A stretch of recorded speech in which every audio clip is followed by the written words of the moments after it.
This is Tim from YourSix Studios. Today in this video I'm going to show you how to set custom sounds for your messages or notifications on your Android phone. So go to the Google Play Store here and then go to search on the bottom and type in Zedge. Zedge. And we can use this to get custom ringtones and wallpapers. So the blue background with the D, go to open. And there's going to be a lot of ads on here, which is fine. Just go to the X. And then let's go to the home page, go to search, and come up with a custom sound. So it could be like Mario or something like that, I don't know, or Halo music. And then go to search.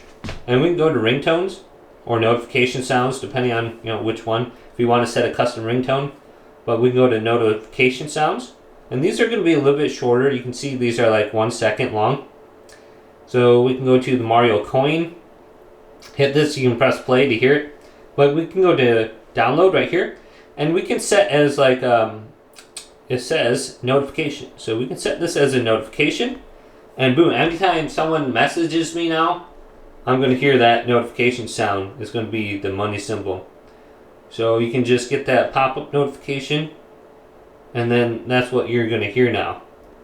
So just look at that. You can set ringtones and stuff with this application very easily too. But hopefully this video did indeed help you out. If it did, leave it a big thumbs up and subscribe to my channel down below.